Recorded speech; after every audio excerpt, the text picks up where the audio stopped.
Assalamualaikum warahmatullahi wabarakatuh. Alhamdulillah an'ama alaina bi ni'matil iman wal islam walladzi amarna bi iqamati syari'ati dinil islam wa ita'iz zakati wassiyam wa ghairihima min arkanil islam. Asyhadu an la ilaha illallah wahdahu la syarika lah wa asyhadu anna Muhammadan abduhu wa rasuluh la nabiyya ba'dah, amma ba'd. Qala Allah subhanahu wa ta'ala fil Qur'anil Karim, a'udzu billahi minasy syaithanir rajim. Bismillahirrahmanirrahim. Ya ayyuhalladzina amanu kutiba alaikumus syiyam kama kutiba alal ladzina min qablikum la'allakum tattaqun. Shadaqallahul adzim. Pertama-tama marilah kita memanjatkan puji syukur kepada Allah Subhanahu wa taala atas segala limpahan rahmat dan karunia-Nya Allah kepada kita semua. Alhamdulillah sampai pada hari ini kita masih dalam keadaan sehat, masih segar bugar menjalankan ibadah puasa Ramadan pada tahun yang berbahagia ini. Selanjutnya selawat beriring salam sama-sama kita sanjung sajikan ke pangkuan alam baginda Rasul Nabi besar Muhammad sallallahu alaihi wasallam dan juga kepada para sahabat, keluarga beliau sekalian. Kaum muslimin dan muslimat, sidang pendengar di mana saja berada, pada kesempatan hari yang berbahagia ini, di setelah kita menjalani tugas melaksanakan ibadah puasa Ramadan pada tahun ini, semoga semua ibadah yang kita kerjakan di bulan suci yang mulia ini, apakah ibadah puasa, sholat tarawih, dan juga ibadah-ibadah lainnya, semoga menjadi amal, menjadi modal untuk bekal kehidupan kita di hari akhirat nanti. Kaum muslimin yang berbahagia, pada hari kesempatan yang berbahagia ini saya akan menyampaikan ceramah dengan judulnya Menciptakan Generasi yang Berkualitas.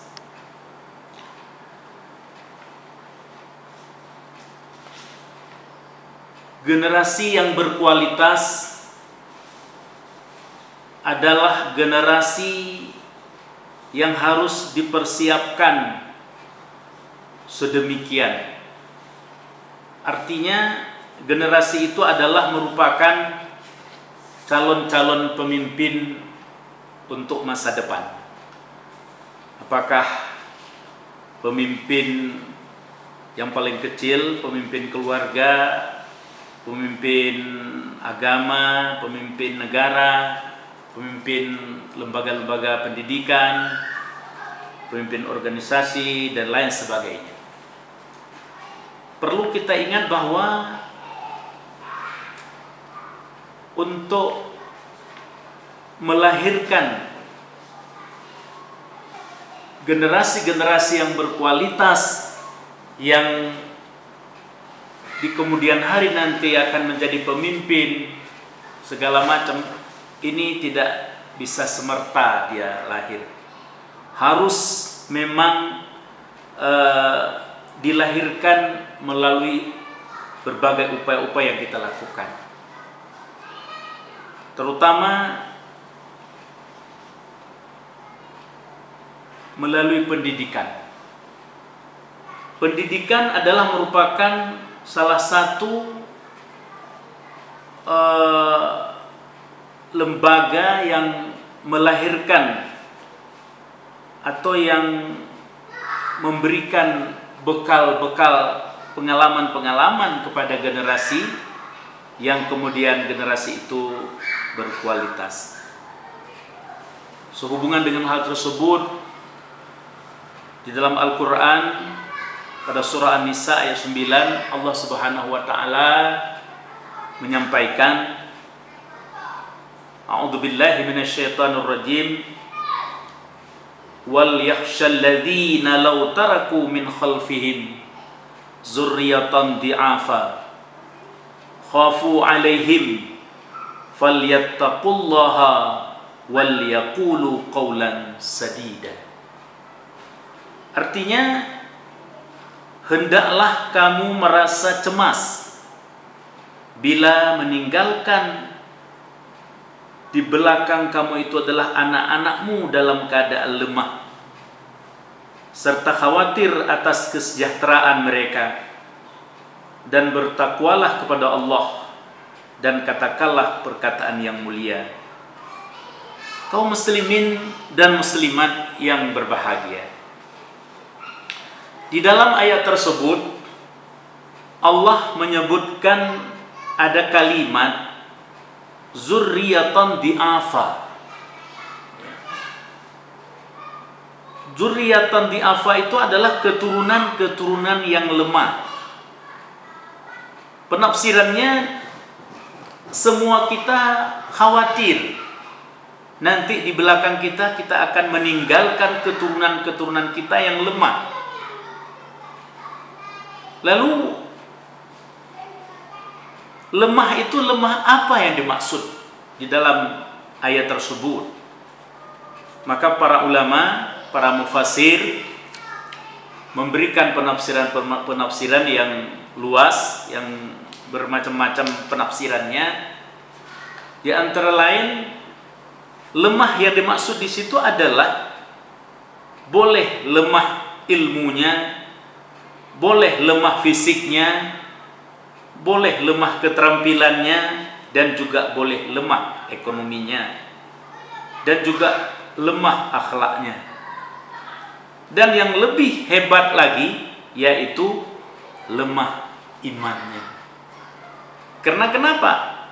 Karena semua kelemahan-kelemahan tersebut yang terdapat pada seseorang itu semua akan dibentuk oleh keimanan seseorang. Jadi kalau misalnya lemah di bidang ekonomi, oke. Di bidang keterampilan juga oke. Di bidang akhlak juga oke. Lemah di bidang fisiknya juga oke. Tapi bagaimana dengan lemah imannya? Nah, maka ketika kita berbicara tentang zurriyatan di'afa, keturunan-keturunan yang lemah, jadi artinya kita harus bicara secara komplit. Artinya semua lemah. Jadi boleh lemah ekonomi, boleh lemah fisik, boleh lemah yaitu akhlaknya, dan juga boleh lemah imannya. Jadi supaya generasi-generasi kita ke depan berkualitas, memiliki iman yang bagus, memiliki ilmu pengetahuan yang bagus, keterampilan fisik yang sehat dan sebagainya, ini harus dididik, harus ditempatkan di lembaga-lembaga pendidikan sejak dari SD barangkali, SMP, kemudian SMA, terus kemudian perguruan tinggi. Maka hari ini kita lihat banyak generasi-generasi kita, anak-anak remaja kita, ya, cenderung untuk masuk ke pesantren, ke lembaga-lembaga sekolah yang yang diasramakan, yang boarding school, karena di situ mereka akan memperoleh secara lengkap apakah ilmu pengetahuannya di bidang agamanya dan juga di bidang lainnya, di bidang keterampilan. Karena kita kembali ke kata-kata zurriyatan di'afa tadi. Jadi kalau misalnya lemah iman atau hebat imannya, lalu lemah di sisi lain, di sisi akhlaknya misalnya, atau lemah di sisi ilmu pengetahuannya atau juga lemah di sisi keterampilannya. Ini juga akan membuat generasi itu tidak akan berkualitas. Hari ini kita lihat banyak perbuatan-perbuatan maksiat merajalela yang dilakukan oleh generasi-generasi muda kita. Kenapa? Karena mereka tidak punya ilmu pengetahuan, terutama sekali ilmu agama yang mengajarkan mereka bahwa itu tidak boleh, bahwa itu dilarang, bahwa itu dibenci oleh Allah Subhanahu wa taala. Kan tetapi kalau mereka memiliki ilmu pengetahuan, pendidikan yang bagus, apalagi pendidikan agama, itu pasti mereka tidak melakukan hal-hal yang seperti itu. Nah, berarti kita bisa mengambil satu kesimpulan singkat di situ untuk melahirkan generasi-generasi yang berkualitas. Mereka akan menjadi calon-calon pemimpin di masa akan datang. Itu tidak ada lain sebabnya, ya, tidak ada lain caranya selain mereka harus dididik dengan berbagai ilmu pengetahuan, pengalaman dan sebagainya. Karena mereka semua akan jadi pemimpin. Tidak ada yang tidak jadi pemimpin, semua jadi pemimpin. Ya, sebagaimana disampaikan oleh Rasulullah, kullukum ra'in wa kullu ra'in mas'ulun ar-ra'iyati. Semua kita pemimpin. Semua pemimpin akan dipertanyakan, akan disuruh pertanggungjawabkan tugas-tugas kepemimpinan tersebut. Nah, bagaimana untuk melahirkan calon-calon pemimpin yang bagus di masa depan? Pasti tidak bisa kalau mereka tidak di-upgrade sejak dari awal, sejak menjadi remaja, sejak muda dia, sejak ketika dia sekolah di SMP, SD, SMA, perguruan tinggi. Kalau bukan sejak dari situ dia di-upgrade, dia dididik, dia diberikan ilmu pengetahuan, keterampilan, organisasi dan sebagainya, itu jauh kemungkinan mereka akan menjadi generasi-generasi yang berkualitas. Lalu ketika generasi tidak berkualitas kemudian dipilih menjadi pemimpin, apakah pemimpin organisasi, pemimpin masyarakat, pemimpin negara, juga pemimpin agama dan sebagainya, maka akan lahirlah juga pemimpin-pemimpin yang tidak berkualitas. Kaum muslimin dan muslimat yang dicintai Allah Subhanahu wa taala, maka berangkat dari apa yang disampaikan oleh Allah di dalam Al-Quran, ditegaskan juga oleh Rasulullah di dalam hadis-hadis yang kita dapatkan, berarti untuk melahirkan calon-calon pemimpin masa depan itu adalah rekrutmennya dari generasi-generasi kita. Kalau hari ini kita lihat masih adalah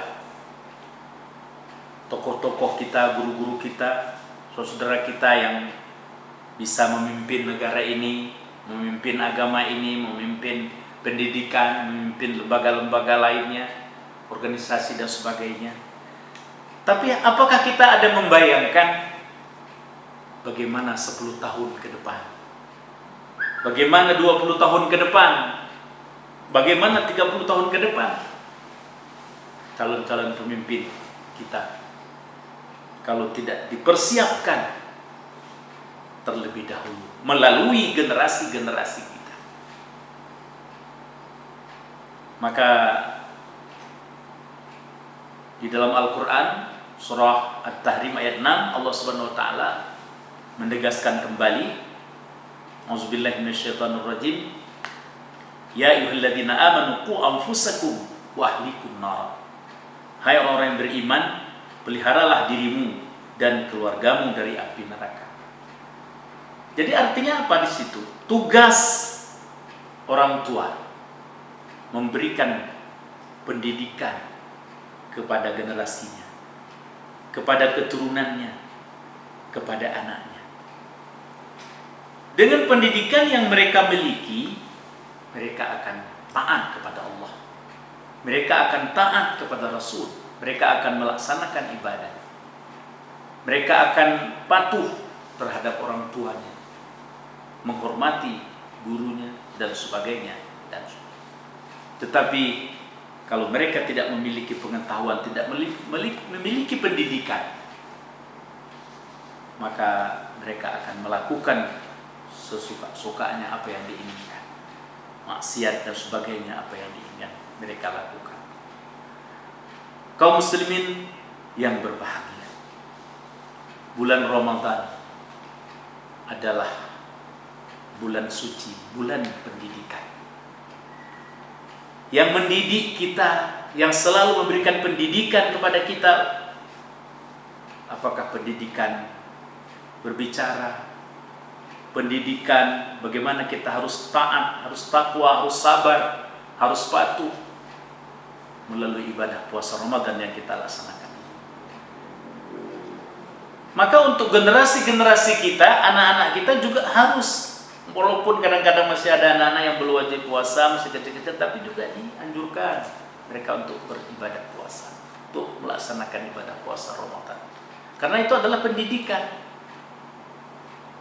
Walaupun mereka belum tiba saatnya, belum wajib untuk melaksanakan ibadah puasa Ramadan. Karena mereka harus dididik, dilatih untuk supaya terbiasa. Kalau tidak dari kecilnya dilatih, dibiasakan, jadi nanti waktu mereka sudah besar, sudah wajib, mereka agak berat, agak susah di dalam melaksanakan ibadah tersebut. Kaum muslimin dan muslimat pendengar yang berbahagia.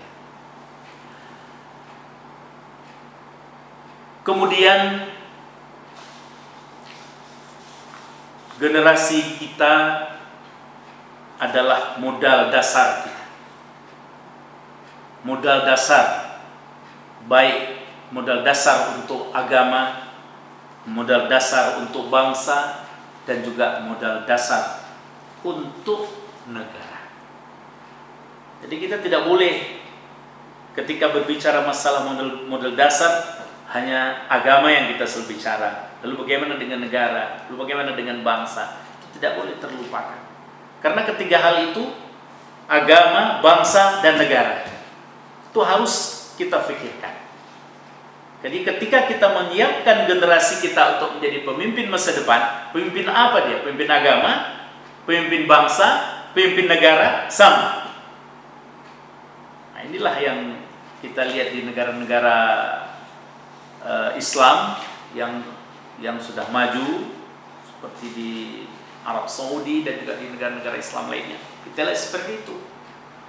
Jadi mereka tidak hanya berpikir hanya bidang ekonomi, bidang politik, bidang budaya, tidak seperti itu. Mereka memikirkan semuanya. Jadi ketika dipersiapkan generasi ke depan, mereka bisa memimpin semua bidang. Apakah bidang ekonomi, bidang politik, bidang keagamaan, dan lain-lain sebagainya. Makanya pendidikan hari ini adalah merupakan tonggak, merupakan modal awal untuk mengantar generasi-generasi muda kita yang berkualitas, yang kemudian nanti mereka akan menjadi pemimpin yang diinginkan, yang dibutuhkan untuk memajukan negara kita ini. Kaum muslimin dan muslimat, para pendengar yang budiman, di tengah-tengah suasana seperti ini, di bulan yang sangat mulia ini, walaupun kita dihadapkan kehidupan kita ini oleh berbagai cobaan, oleh berbagai ujian Allah Subhanahu wa taala, tetapi kita tetap kembali kepada fitrah kita sebagai hamba Allah. Kembali kepada apa yang disampaikan oleh Allah, wa ma khalaqtul jinna wal ins illa liya'budun. Aku ciptakan jin dan manusia, kata Allah, adalah untuk menyembah Allah. Menyembah dalam arti yang sangat luas di situ, para pendengar yang berbahagia. Jadi kita tidak boleh memahami menyembah itu hanya menyembah dalam bentuk sholat, dalam bentuk puasa, dalam bentuk zakat. Itu memang sudah kewajiban, apalagi itu adalah merupakan bahagian daripada rukun Islam. Kewajiban kita sebagai umat Islam untuk melakukan itu. Tapi ada pemahaman yang lebih luas lagi. Menyembah itu adalah ikut peduli kita pada semua hal yang telah dipersembahkan oleh Allah Subhanahu wa taala sebagai fasilitas kehidupan kita. Apalagi di dalam ayat yang lain Allah menyebutkan inni ja'ilun fil ardi khalifah. Kita diciptakan oleh Allah, manusia diciptakan oleh Allah sebagai khalifah, sebagai pengatur. Allah sudah menciptakan dunia ini. Allah ciptakan langit, Allah ciptakan bumi, kemudian Allah ciptakan isinya. Tetapi isi bumi ini kita manusia yang mengatur. Allah ciptakan tumbuh-tumbuhan, Allah ciptakan angin, Allah ciptakan sungai, dan sebagainya yang Allah ciptakan. Allah hanya menciptakan, lalu Allah berikan tugas kepada kita, ja'ilun fil ardi khalifah, mengatur. Jadi itulah. Jadi jangan kita memahami menyembah Allah hanya sholat, puasa. Tapi peduli kita terhadap apa yang telah Allah ciptakan di dalam dunia ini, termasuk peduli kita kepada generasi, ini juga termasuk liya'buduni, termasuk beribadah kepada Allah Subhanahu wa taala. Maka dalam kata-kata yang sangat luas itu dikatakan ibadah itu tidak hanya sholat dan puasa. Walaupun para ulama ada mengkelompokkan itu. Ada ibadah mahdah, ada ibadah ghairu mahdah. Kalau ibadah mahdah, salat, puasa, zakat, haji, zikir, baca Quran, itu ibadah mahdah. Kalau ibadah yang ghairu mahdah, semua aktivitas. Semua aktivitas, mendidik, mengajar, menjadi pejabat, menjadi pegawai negeri, menjadi pegawai swasta, menjadi petani, pedagang, itu semua ibadah, tapi ibadah ghairu mahdah. Jadi kalau ibadah ghairu mahdah itu dia harus niat kita. Apa tujuan kita melakukan itu? Kalau tujuan kita hanya sekedar untuk mencari makan, setelah kenyang, terpenuhi, selesai, itu tidak jadi ibadah ghairu mahdah. Jadi baru jadi ibadah ghairu mahdah. Niat kita, kalau saya jadi anggota DPR misalnya, saya akan mensejahterakan masyarakat. Saya akan memajukan pendidikan-pendidikan generasi-generasi saya, generasi-generasi kita semua yang ada di wilayah di mana saya bertugas. Saya akan memperjuangkan kepada pemerintah agar supaya dibantu, dibuat lembaga pendidikan supaya mereka belajarnya lebih bagus, berkualitas. Nah, kalau begitu tujuannya, kalau begitu niat kita, itu tugas kita, aktivitas kita, itu termasuk dalam kategori ibadah ghairu mahdah. Jadi kalau berangkat dari itu, berarti semua aktivitas kita ibadah. Maka di dalam ayat Al-Quran sangat banyak kita dapatkan Allah mengatakan amanu wa amilus salihah, beriman dan beramal. Jadi iman itu percaya, mengakui, terus kemudian wa amilus salihah, melakukan, bekerja. Jadi jangan hanya kita bilang-bilang saya sayang kepada anak yatim, saya sayang kepada orang fakir miskin, saya peduli kepada generasi muda, tetapi kita tidak pernah berusaha, tidak pernah melakukan. Nah, kalau guru bilang saya sayang kepada generasi, betul, dia mendidik anak-anaknya, generasi mudanya. Dosen juga begitu, mendidik mahasiswanya. memberikan pendidikan kepada generasinya. Jadi tidak hanya dia bilang bahwa saya sayang, memang itu dibuktikan oleh Amirus Salihah, oleh aktivitasnya. Tapi bagaimana dengan yang lainnya?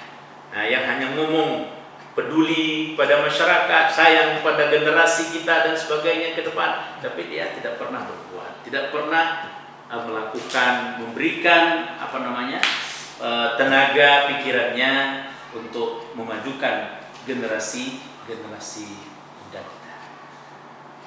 Baik kaum muslimin dan muslimat yang berbahagia, mendengar di mana Anda saja berada, apa yang baru saja kita sampaikan pada kesempatan ini mudah-mudahan menjadi manfaat untuk kita semua, di mana kita bisa mendengar, mengikuti ceramah ini,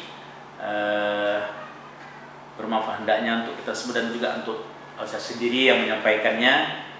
Mudah-mudahan di bulan suci Ramadan ini yang sedang kita laksanakan ibadah, perintah Allah Subhanahu wa taala, semoga Allah selalu memberikan kesehatan jasmaniah dan rohaniah kepada kita semua. Semoga apa yang kita rencanakan, apa yang kita idam-idamkan, terutama sekali untuk kemudian hari akan melahirkan calon-calon pemimpin, generasi kita yang baik, generasi kita yang beriman, bertakwa kepada Allah Subhanahu wa taala, maka memang tidak ada lain solusinya adalah pendidikan. Nah, jadi pendidikan yang bisa membentuk, melahirkan generasi-generasi yang islami, generasi-generasi yang berkualitas, tidak hanya berkualitas di bidang duniawi kita katakan, juga berkualitas bidang ukhrawi. Jadi antara kedua itu kalau bersatu pada kita, kualitas duniawi dan kualitas ukhrawi, alhamdulillah, iman, akhlak, ilmu, keterampilan dimiliki oleh seseorang generasi muda kita, insya Allah ke depan pemimpin-pemimpin kita, calon-calon pemimpin kita dalam segala bentuk kepemimpinan akan baik. Kalau pemimpin sudah baik, insya Allah negara kita, agama kita, bangsa kita akan juga menjadi baik. Amin ya rabbal alamin. Kita akhiri billahi taufiq wal hidayah. Assalamualaikum warahmatullahi wabarakatuh.